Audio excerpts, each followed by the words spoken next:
What's nice about this is that some companies and some states are now open to listening to us, to hearing our voices, to discussing the possibility of moving forward on the agenda of business and human rights. However, listening doesn't necessarily mean action. We are making progress in tracking whether we make progress. It was great that the latest report of the working group to the General Assembly was dedicated to measuring implementations of the guiding principles by states, companies. Also great that it focused on access to remedy. And I attended many presentations of new initiatives which track progress of companies. It was great that the reporting framework was launched this year, and also the Ranking Digital Rights Accountability Index was there. It was a very, very good opportunity to hear about what is happening in the field of business and human rights, to learn about good practice, and also to see how other people are dealing with the question in other part of the world.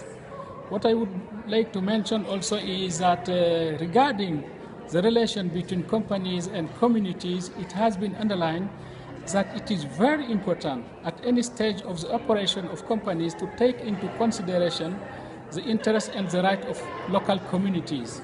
I think some sessions are very interesting, and especially when we can hear the communities, but I think they have no space to be heard.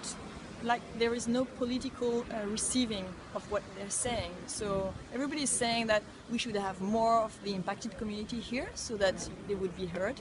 But when they speak, you don't think that they've been heard by people around here. So I don't know who is sitting in the audience, who might give them an answer. So I heard some stories and they were very touching and very moving. But I'm like, what is it for? Who is going to answer that?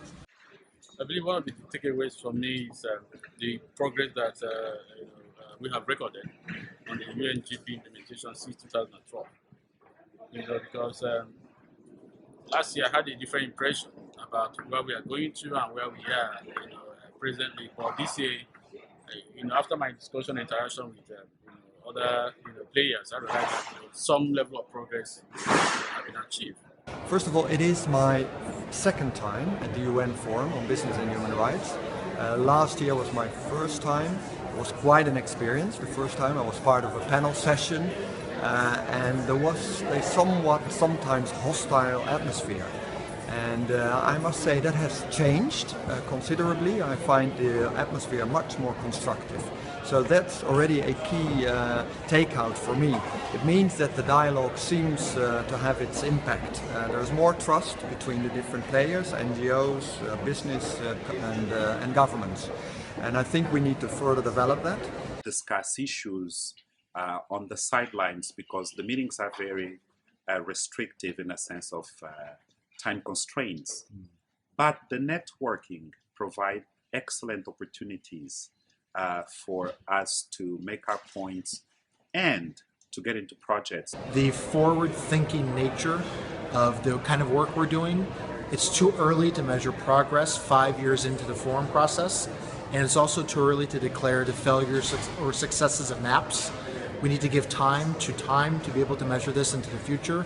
We've been very vocal in the forum on different panels and so on, talking about the ex-ante, prior nature of a lot of what we're doing.